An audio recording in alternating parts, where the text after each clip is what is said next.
Donc, comme on a ces 5 sens de perception développés dans ce corps-là, on s'identifie à ce corps-là et à ce qu'on entend et à ce qu'on voit, à ce qu'on sent, à ce qu'on goûte et à ce qu'on touche. C'est clair? On s'identifie à rien d'autre. Voilà.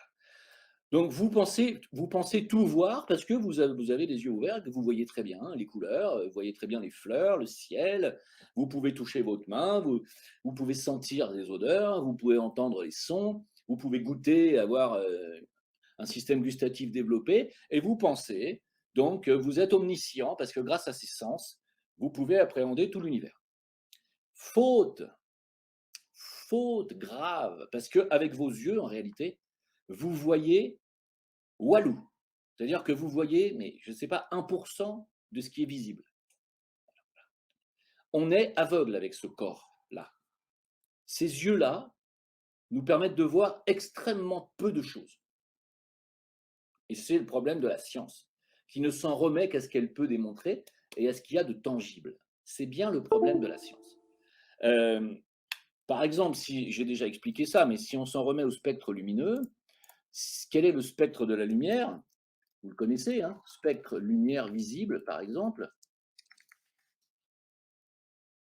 Voilà, je vais vous montrer une image de la lumière visible, ici.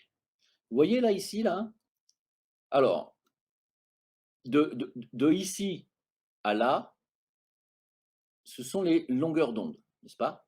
On a ici les rayons gamma, les rayons X, les rayons ultraviolets, les infrarouges, les micro-ondes, les ondes radar, les ondes radio. Donc là, on a de la vibration la plus lente, de la longueur d'onde la plus grosse. A, si on va vers la gauche, la longueur d'onde la plus petite. Et plus on monte en longueur d'onde, enfin, plus les longueurs d'onde se raccourcissent plutôt, plus la chaleur augmente, plus les fréquences augmentent, n'est-ce pas? C'est vraiment une histoire de fréquence. Si on part d'ici, à droite, on a une longueur d'onde très grande, très espacée. Donc on est dans l'infrabasse, qu'on n'entend même pas avec nos oreilles. Il n'y a que les éléphants qui entendent des infrabasses. Vous croyez entendre bien? Non. Ni les enfants, ni les adultes n'entendent les infrabasses. Il n'y a que certains animaux. Ensuite, on va augmenter à partir de 40-50 Hertz. D'accord? On va commencer à entendre des sons graves. Et ensuite, on va monter jusqu'à 1000 Hertz, 2000, 10 000, 13 000, 14 000, 15 000. L'être humain adulte n'entend plus rien au-delà de 15 000 Hertz. L'enfant peut entendre jusqu'à 17, 18, 19 000 Hertz. Les animaux, comme les chiens, entendent des ultrasons qui sont au-delà de 20 000 Hertz. Donc déjà, on a moins de perception auditive que les éléphants et que les chiens. D'accord? Ensuite, on arrive ici. On est là, à peu près là. Et donc, si on continue d'augmenter cette fréquence, cette longueur d'onde, on va arriver dans l'infrarouge. Hein, ça commence à chauffer. On a donc chaleur. Et on va arriver un tout petit peu au-dessus, là. Tu voyez ce petit trait de couleur qui est ici, là, dans la bande blanche? Eh bien, ce petit trait de couleur, qui va de là à là, c'est-à-dire qui s'étend sur 2 millimètres, là, eh bien, c'est uniquement la lumière que vous pouvez voir avec vos yeux. C'est tout. Rien d'autre. Il y a des êtres qui peuvent voir les choses dans l'ultraviolet, dans les rayons X. Il y aura certainement des êtres qui arrivent même à voir dans les rayons gamma. Et il y a des animaux qui voient l'infrarouge. Il y a des animaux qui voient l'ultraviolet. Nous, non. On ne voit que ça et on n'entend que de 50 Hertz à 15 000 Hertz. On est non seulement aveugle, mais on est totalement sourd. Et pourtant, on considère qu'on entend tout, qu'on voit tout et que donc on sait tout. C'est hallucinant. C'est hallucinant de prétention, d'arrogance.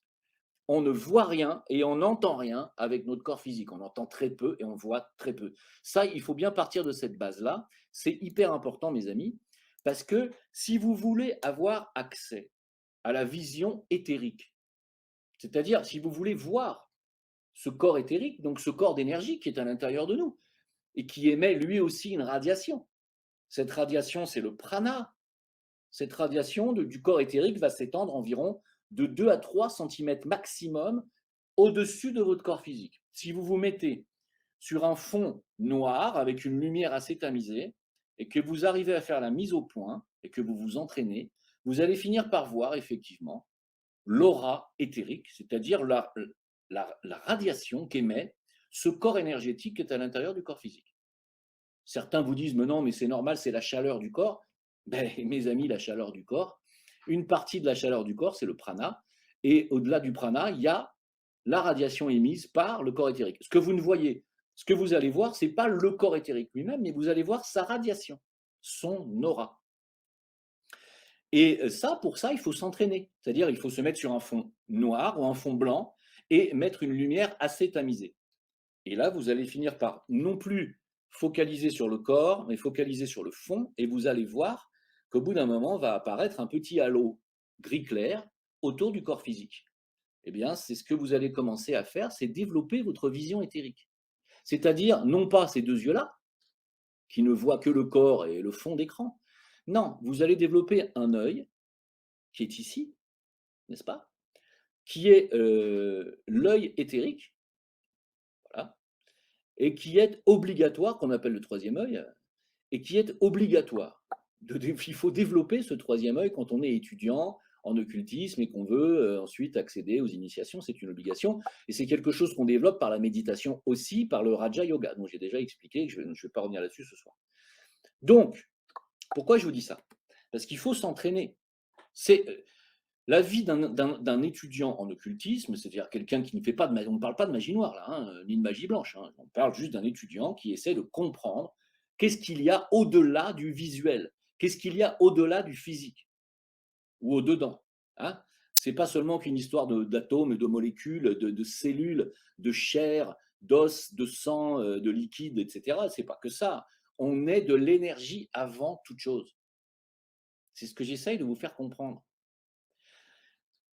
Vous voyez, la médecine chinoise a compris, avec 2000 ans d'observation, même plus, que l'être humain était avant toute chose un être avec un corps énergétique. Probablement parce que les anciens sages chinois avaient la vision éthérique développée et qu'ils voyaient ce corps. Et ils ont dit, on voit ce corps et on voit les dégâts qui se passent dans le corps physique quand il y a une mauvaise circulation de l'énergie dans ce corps énergétique.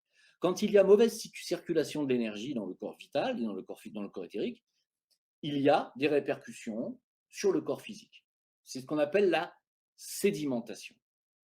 Si l'énergie ne circule pas sur un méridien, les méridiens, c'est les canaux énergétiques en médecine chinoise. Les canaux que je vous ai montrés, là, ici, globalement et vulgairement, ici, n'est-ce pas? La médecine chinoise dissèque très bien le corps éthérique, et notamment le corps vital. Quand l'énergie ne circule pas dans un canal, par exemple, vous avez mangé une saloperie qui vous a foutu un bordel considérable au niveau des intestins, vous allez avoir les canaux intestinaux, les canaux énergétiques, qui vont essayer d'éliminer toute cette énergie.